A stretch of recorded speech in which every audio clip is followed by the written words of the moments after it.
오늘 우리에게 주시는 하나님의 말씀은 사도행전 16장 26절에서 34절입니다. 이에 갑자기 큰 지진이 나서 옥토가 움직이고 문이 곧 다 열리며 모든 사람의 매인 것이 다 벗어진지라. 간수가 자다가 깨어 옥문들이 열린 것을 보고 죄수들이 도망한 줄 생각하고 칼을 빼어 자결하려 하거늘 바울이 크게 소리질러 이르되 내 몸을 상하지 말라. 우리가 다 여기 있노라 하니 간수가 등불을 달라고 하며 뛰어들어가 무서워 떨며 바울과 실라 앞에 엎드리고 그들을 데리고 나가 이르되 선생들이여 내가 어떻게 하여야 구원을 받으리이까 하거늘 이르되 주 예수를 믿으라. 그리하면 너와 내 집이 구원을 받으리라 하고 주의 말씀을 그 사람과 그 집에 있는 모든 사람에게 전하더라. 그 밤 그 시각에 간수가 그들을 데려다가 그 맞은 자리를 씻어주고 자기와 그 온 가족이 다 세례를 받은 후 그들을 데리고 자기 집에 올라가서 음식을 차려주고 그와 온 집안이 하나님을 믿음으로 크게 기뻐하니라. 아멘. 우리는 지난 시간에 하나님의 섭리와 인간의 의지에 대해서 생각해 보았습니다. 우리가 하나님을 믿는다면 우리에게 주어진 자리가 어떤 자리이든 바로 그 자리는 하나님께서 당신의 뜻을 이루시기 위해서 우리에게 맡겨주신 소명의 자리가 됩니다. 그리고 그 소명의 자리를 우리의 의지를 다해서 믿음으로 지킬 때 그 소명의 자리를 통해서 그 자리를 주신 하나님의 섭리가 이루어지게 됩니다. 창세기 6장은 노아 시대에 대한 내용입니다. 하나님 보시기에 그 시대는 온 세상이 사람의 죄악으로 가득 찬 패역한 시대였습니다. 그 패역한 시대에 노아의 등장을 밝혀주는 창세기 6장 8절이 이렇게 증언합니다. 그러나 노아는 여호와께 은혜를 입었더라. 하나님께서 사악한 모든 인간들을 다 쓸어버리리라 작정하셨던 그 패역한 시대에 노아는 하나님의 은혜를 입었습니다. 왜 노아입니까? 왜 노아만 하나님의 은혜를 입었습니까? 성경은 이런 질문에 대해서는 답변을 주지 않습니다. 그것은 하나님의 절대 주권이요 신비스러운 섭리이기 때문입니다. 그 대신 성경은 하나님께서 노아에게 홍수에 의한 하나님의 심판에 대비하도록 방주를 짓도록 명령하셨음을 전해주고 있습니다. 지상의 모든 동물, 공중에 있는 모든 새들 각각 2쌍씩 수용할 수 있는 축구장보다 더 거대한 방주였습니다. 노아는 대형 선박 건조 기술자가 아니었습니다. 하나님께서 그 거대한 방주를 짓는 데 필요한 사람이나 물자를 제공해 주신 것도 아니었습니다. 하나님께서는 명령하셨을 뿐이고 나머지 모든 책임은 노아가 져야 했습니다. 노아는 그 책임을 완수하기 위해서 자신의 전 재산을 쏟아붓고 장구한 세월 동안 수고의 땀을 흘려야만 했습니다. 노아가 자신의 의지를 다하지 않고서는 세상 사람들의 조롱 속에서 결코 감당할 수 없는 일이었습니다. 그러나 노아는 자신에게 먼저 은혜를 베풀어 주신 하나님께서 명령하신 방주 건조의 자리를 바로 자기 소명의 자리로 받아들였기에 자신의 의지를 다해서 그 소명의 자리를 지켰고 그 노아를 시조로 삼아서 인류의 역사를 새롭게 시작하시려는 하나님의 섭리가 이루어지게 되었습니다. 유다 왕국 만렵에도 인간이 패역하기는 마찬가지였습니다. 그 가운데 예레미야는 하나님의 말씀을 맡은 선지자로 살아가는 하나님의 은혜를 입은 사람이었습니다. 그러나 그 패역한 시대에 하나님의 말씀을 맡은 선지자 자리는 결코 영광의 자리가 아니었습니다. 인간의 패역을 꾸짖고 인간의 파멸을 예고하는 하나님의 말씀을 대언하는 예레미야는 패역한 인간들로부터 온갖 수모와 박해와 모함을 당해야만 했습니다. 내가 왜 이런 수모 속에서 살아야 하는가? 예레미야는 선지자 자리를 박차고 싶은 마음이 들 때가 한두 번이 아니었습니다. 그런데도 예레미야가 끝까지 선지자의 자리를 지킬 수 있었던 까닭을 그 자신이 예레미야 20장 8절에서 9절을 통해서 밝히고 있습니다. 새 번역 성경으로 읽어드리겠습니다. 내가 입을 열어 말할 때마다 폭력을 고발하고 파멸을 외치니 주님의 말씀 때문에 나는 날마다 치욕과 모욕거리가 됩니다. 이제는 주님을 말하지 않겠다. 다시는 주님의 이름으로 외치지 않겠다 하고 결심하여 보지만 그때마다 주님의 말씀이 나의 심장 속에서 불처럼 타올라 뼛속까지 다 들어가니 나는 견디다 못해 그만 항복하고 맙니다. 예레미야가 온갖 수모 속에서도 하나님의 말씀을 전하는 선지자의 자리를 지킬 수 있었던 것은 바로 그 자리가 하나님께서 자신을 믿으시고 맡겨주신 소명의 자리임을 자각하고 있었기 때문입니다.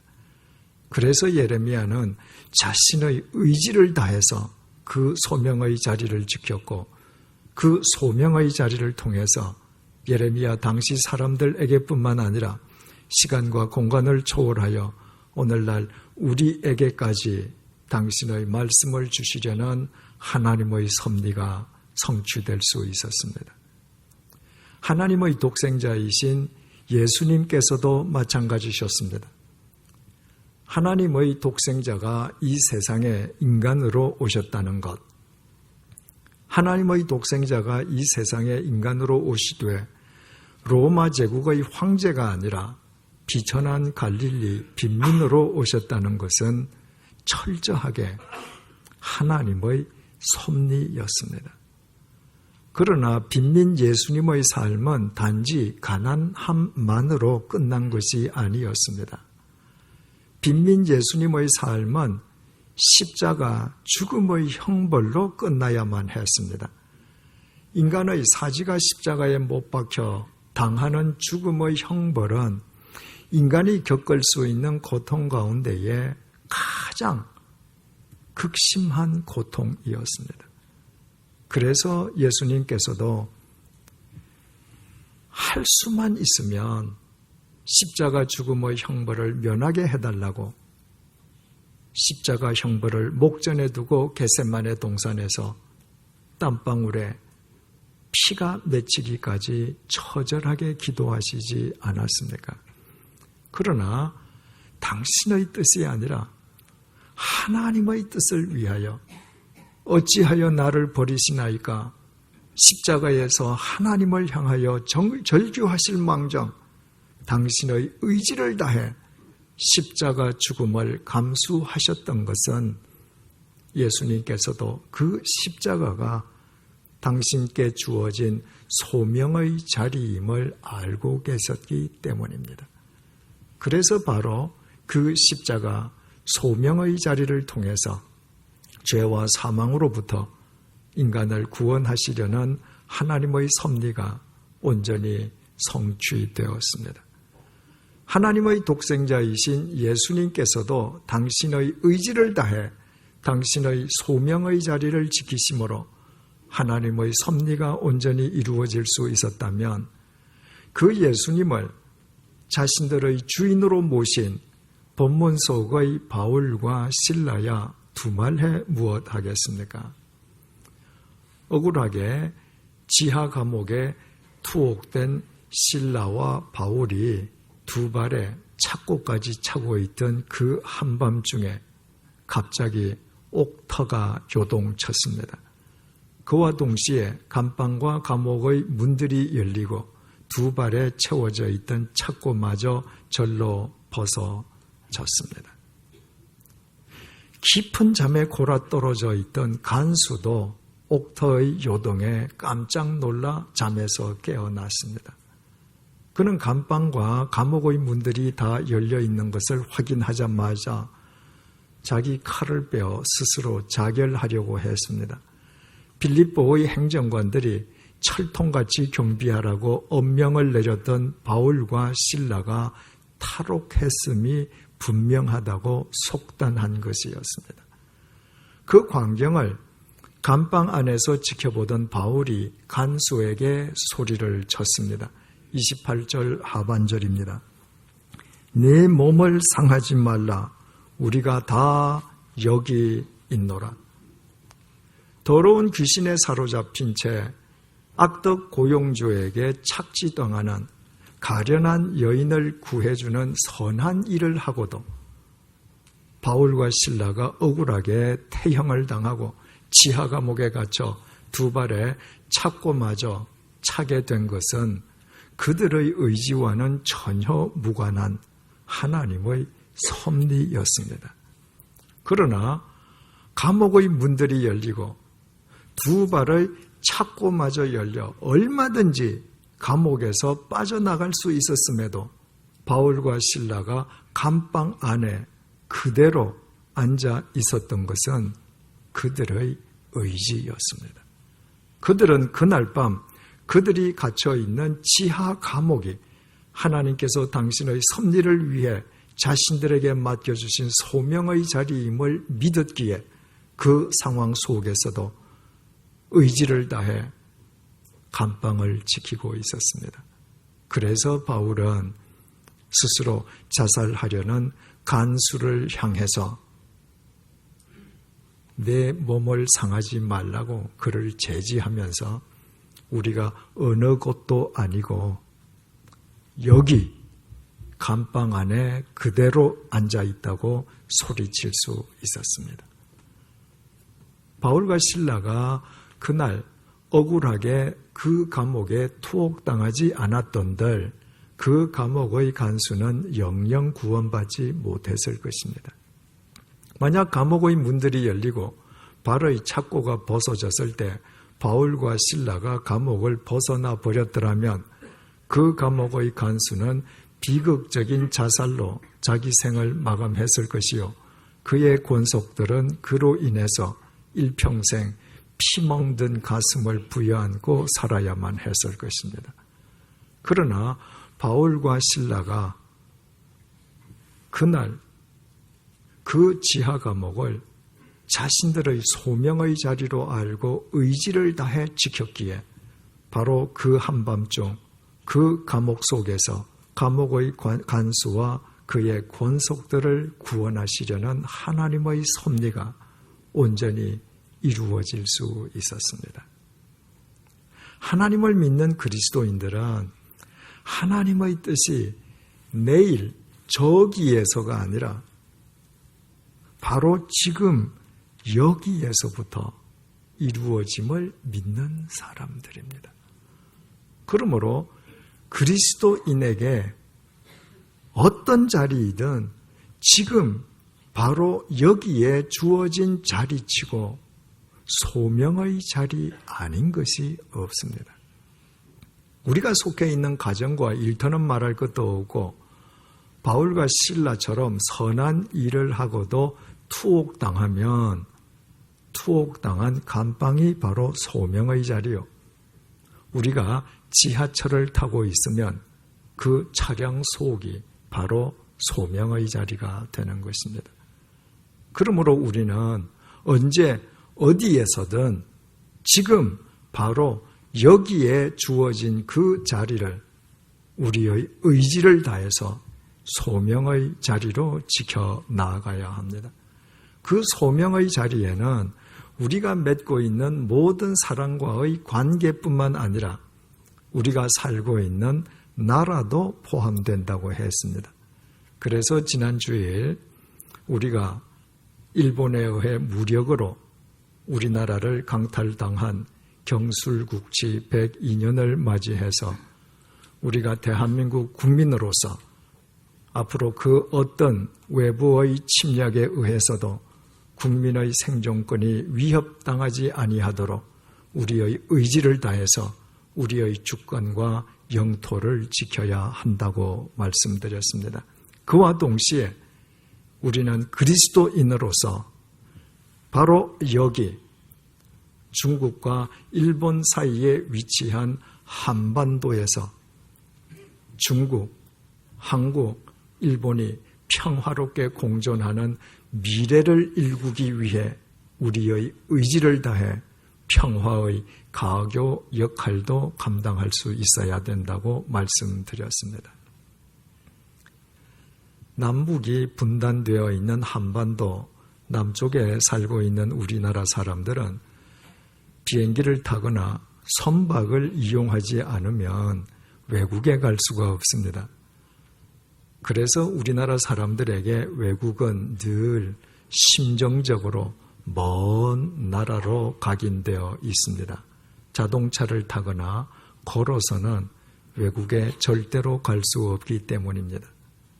그래서 약 30여 년 전에 미국에서 자동차를 타고 카나다와 멕시코를 왕복했던 것은 경이로운 경험이었습니다. 제가 난생 처음으로 두 발로 걸어서 국경을 걷는 것은 1994년도 이집트에서 이스라엘에 입국할 때였습니다. 먼저 이집트 쪽에서 버스에서 내린 뒤 이집트 검문소를 통과하고 이집트 이스라엘 국경을 걸어서 건넌 뒤에 다시 이스라엘 국경을 검문소를 통과했습니다. 중무장한 군인들이 삼엄하게 경비를 펼치는 가운데 몸 수색과 소지몰 검색이 얼마나 철저하든지 국경을 맞대고 있는 이집트와 이스라엘의 심각한 적대 관계를 온 피부로 확인할 수 있었습니다. 제가 두 번째로 걸어서 국경을 넘나든 것은 1998년 스위스 프랑스 국경이었습니다. 당시 저는 스위스 제네바 한인교회를 섬기기 위해서 3년을 작정하고 스위스 제네바로 갔습니다. 그러나 스위스 제네바에서 집을 구하기 전 한 달 동안 제네바보다 방값이 싼 프랑스 지역 숙소에서 머물렀었습니다. 제네바에서 16번 전차를 타고 종점에서 내리면 세관이라고 불리는 스위스의 검문소, 스위스와 프랑스의 국경, 프랑스의 검문소가 거의 붙어 있습니다. 그러나 그 국경의 분위기는 이집트, 이스라엘 국경과는 전혀 딴판입니다. 중무장한 군인의 삼엄한 경비는 그 어디에도 없습니다. 수상한 낌새가 보이는 사람이 아니고는 두 나라 검문소의 관리들은 지나가는 사람들에게 신분증이나 여권 제시를 요구하지 않습니다. 지나가는 사람은 그냥 웃으면서 인사만 하고 지나가면 됩니다. 인사하지 않아도 무방합니다. 국경이라고 해서 땅 위에 보이는 선이 그어져 있는 것도 아닙니다. 두 나라의 조그마한 검문소가 서로 마주보고 있지 않다면 그곳이 국경이라는 것을 아무도 인식하지 못할 정도입니다. 저는 한 달 동안 아침마다 걸어서 국경을 건너 스위스 제네바로 가서 일을 보고 저녁이면 또다시 걸어서 국경을 넘어 프랑스로 돌아오면서 참 많은 생각을 했습니다. 프랑스와 스위스도 침략과 피침략의 불행한 역사로 얽혀 있습니다. 침략과 피침략의 그 과거 시절에 그곳에 국경이 확정되기까지 얼마나 많은 두 나라 사람들이 피를 흘렸겠습니까? 그럼에도 오늘날 두 나라 국민이 그 누구의 제지도 받지 않고 자유롭게 통행하게 되기까지 얼마나 많은 사람들이 의지의 노력을 다했겠습니까? 스위스에 3년 동안 사는 동안 자동차를 타면서 여행한 서부 유럽의 국경은 거의 모두 그처럼 자유롭고 평화로웠습니다. 분단된 한반도 남쪽 섬 아닌 섬에 그동안 갇혀 살던 저에게 그것은 참 큰 감동이었습니다. 작년 3개월 동안 정년 안식월 기간 중 3개월 동안 독일에서 체류하면서 저는 더 큰 감동을 느끼게 되었습니다. 10여 년 전에 제가 스위스에서 살 때와는 달리 유럽 연합에 속해 있는 국가들의 국경에는 아예 검문소가 철폐되어 있었습니다. 2002년에 유로를 도입하면서 화폐 통합을 이룬 유럽 연합 국가들이 국경을 완전 개방한 것이었습니다. 그래서 독일에서 자동차를 타고 프랑스, 네덜란드, 벨기에와 같은 유럽 연합 국가로 갈 경우에 도로 안내 표지판을 확인하지 않으면 내가 운전하는 자동차가 국경을 넘었다는 것을 아무도 인식할 수 없습니다. 비행기도 마찬가지입니다. 유럽 연합 국가에서 유럽 연합 국가로 비행기를 타고 이동할 경우에 출국하는 나라에서도 도착하는 나라에서도 이민국을 거치지 않습니다. 국내선과 동일합니다. 유럽 연합 국가들이 명실공히 서로 평화롭게 공존하는 하나의 공동체를 이루고 있는 것입니다. 그렇다고 해서 그 국가들이 자기 주권과 영토를 포기한 것은 아닙니다. 각 나라마다 자기 주권과 영토는 굳게 지키지만 자기 주권과 영토를 초월해서 더불어 공존하고 있는 것입니다. 얼마나 큰 감동입니까? 그런 시대가 도래하기까지 얼마나 많은 사람들의 의지를 다한 노력이 있었겠습니까? 유럽연합은 2차 세계대전이 끝난 뒤에 독일 아데나워 수상과 같은 소수의 그리스도인들이 이 유럽 대륙에서 다시는 우리끼리 총질하지 말자는 취지에서부터 시작되었습니다. 그러나 어제까지 총을 들고 서로 죽이던 사람들이 평화롭게 공존하는 미래를 일군다는 것은 여간 어려운 일이 아니었습니다. 그래서 1952년 8월 달에 프랑스, 독일, 이탈리아, 베네룩스 3개국이 철강 그리고 석탄에 대한 공동 정책으로 전후 유럽의 경제를 복구하고 독일의 국제사회 재진출을 통한 전쟁 재발을 방지하기 위해서 파리 조약에 따라서 유럽 철강 및 석탄 연합체를 구성했을 때 그 조그마한 구성체가 60년 만에 오늘날처럼 27개 나라가 화폐를 완전 통합하고 국경을 완전 개방하는 유럽연합으로 발전되리라고는 아무도 상상하지 못했습니다. 수없이 많은 사람들의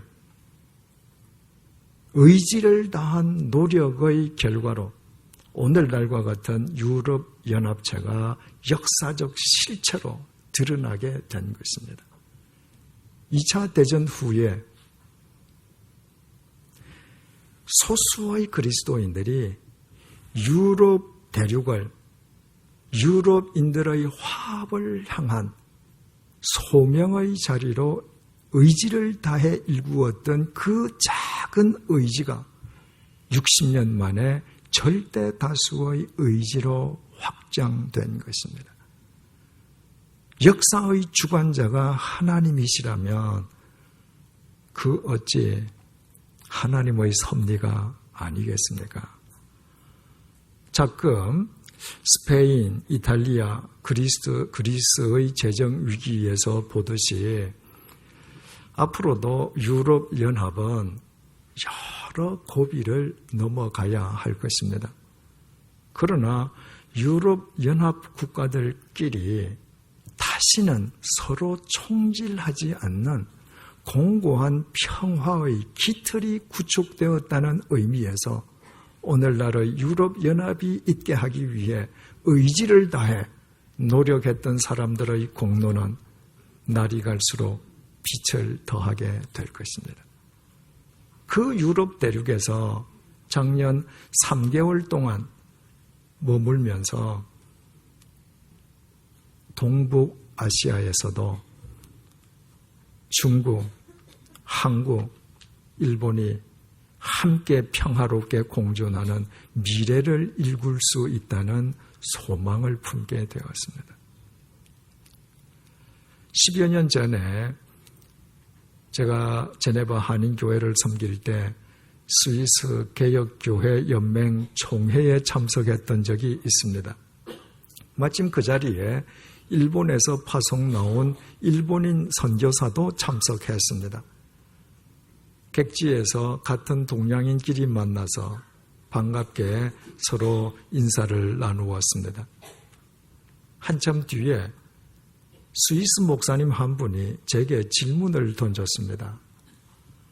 당신은 왜 같은 동양인끼리 만나서 한국말이나 일본말로 말하지 않고 제3국 언어인 영어로 말하느냐는 질문이었습니다. 그것은 제게 신선한 충격이었습니다.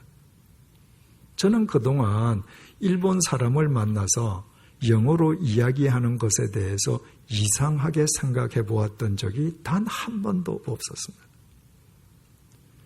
유럽 사람들은 유럽 사람을 만났을 때 상대의 언어를 아는 경우에 대부분 상대의 언어로 이야기해 주려고 노력합니다. 따라서 그 스위스 목사님의 눈에는 같은 동양인끼리 만나서 한국말도 일본말도 아닌 머나먼 제3국 언어로 서로 이야기하는 것이 이상하게 보였던 것입니다. 일제강점기에 사셨던 분들을 제외하고 한국인이나 일본인이나 서로 만났을 때에 한국어나 일본어로 서로 이야기하지 않는 것을 당연하게 생각하는 것은 한국과 일본이 가장 가까운 나라인 동시에 가장 먼 나라임을 스스로 입증하고 있습니다. 그래서 그 스위스 목사님의 질문을 받은 이후에 저는 일본 분을 만나면 제가 아는 인사말만이라도 일본말로 건넵니다. 우리가 여기 중국과 일본 사이에 위치한 한반도를 하나님께서 우리를 믿고 맡겨주신 소명의 자리로 믿는다면 우리는 내 이웃을 내 몸과 같이 사랑하라는 주님의 말씀을 좇아서 우리의 가장 가까운 이웃인 중국인과 일본인을 진심으로 사랑할 수 있어야 합니다. 고린도전서 13장 7절은 사랑은 모든 것을 믿으며 모든 것을 바라고 모든 것을 견디는 것이라고 정의하고 있습니다. 사랑은 모든 것을 믿는 것입니다. 그 믿음은 하나님에 대한 믿음입니다. 우리가 비록 소수라 할지라도 이 한반도를 소명의 자리로 깨달아서 우리의 가장 가까운 이웃인 중국인과 일본인을 진심으로 사랑하면 하나님께서 우리를 통로로 삼아 언젠가 중국, 일본, 한국이 평화롭게 공존하는 미래를 반드시 일구어 주실 것이라고 믿는 것입니다. 믿음은 모든 것을 바라는 것입니다. 헬라어 동사 엘피조는 소망한다는 뜻입니다. 그것은 사람에 대한 소망입니다. 우리가 예수 그리스도 안에서 우리의 이웃인 중국인과 일본인을 진심으로 사랑하면 성령님의 감화 속에서 중국인과 일본인도 반드시 그 사랑에 응답하리라는 소망을 품을 수 있게 됩니다. 믿음은, 사랑은 모든 것을 견디는 것입니다. 사랑의 여정에서 어떤 어려움이나 고비가 있더라도 끝까지 인내하면서 극복하는 것입니다. 한마디로 사랑은 자기 의지를 다하는 것입니다. 의지를 다하지 않는 사랑은 불가능합니다. 우리가 우리의 의지를 다해 우리의 이웃인 일본인과 중국인을 사랑하는 한 하나님께서 유럽 연합처럼 중국과 한국과 일본이 더불어 공존하는 미래를 일구는 동북아 연합도 가능하게 해 주실 것입니다.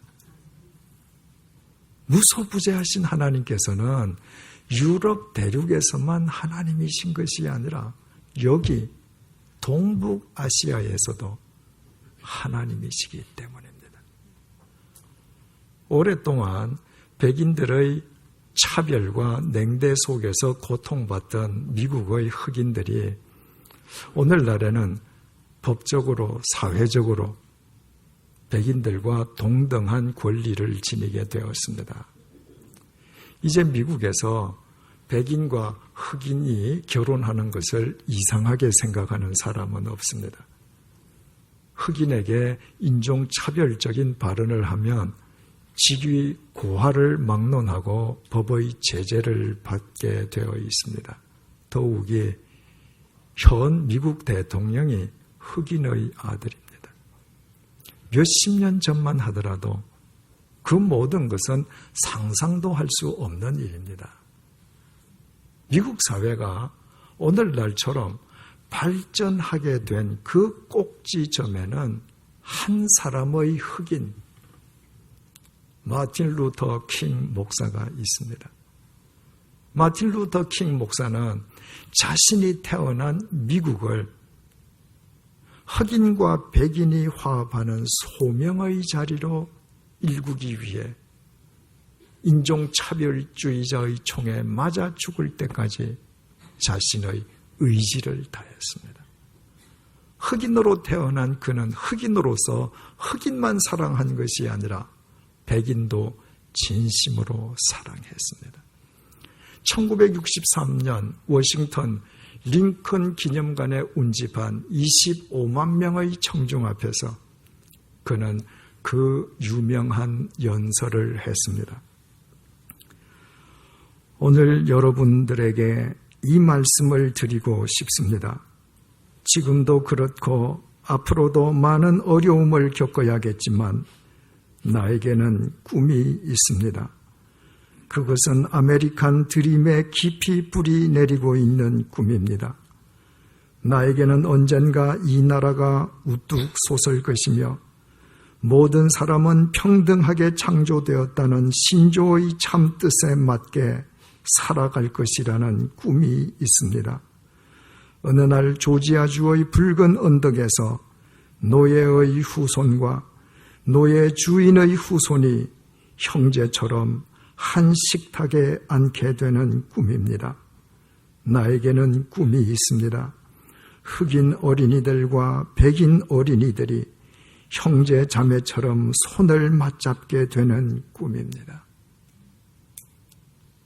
마틴 루터 킹 목사가 자신이 태어난 조국을 흑백 화합을 위한 소명의 자리로 일구기 위해 자신의 의지를 다했을 때 그의 이 꿈은 허황한 망상이 아니라 미국의 법과 사회 제도 속에서 미국인의 의식 속에서 역사적 실체로 자리 잡게 되었습니다. 그가 믿었던 하나님께서 그를 통해 당신의 섭리를 이루신 결과였습니다. 그렇다면 한반도에서 그리스도인으로 살아가는 우리 역시 마틴 루터 킹 목사의 꿈을 우리의 꿈으로 삼을 수 있어야 되지 않겠습니까? 우리에게는 꿈이 있습니다. 지금도 그렇고 앞으로도 많은 어려움을 겪어야겠지만 우리에게는 꿈이 있습니다. 그것은 하나님의 말씀과 사랑에 깊이 뿌리 내린 꿈입니다. 과거의 아픈 역사에도 불구하고 우리에게는 언젠가 한국인과 중국인과 일본인이 세계에서 가장 가까운 이웃으로서 자유롭게 왕래하고 서로 한국어와 중국어와 일본어로 대화를 나누며 깊이 이해하고 소통하고 사랑하리라는 꿈입니다.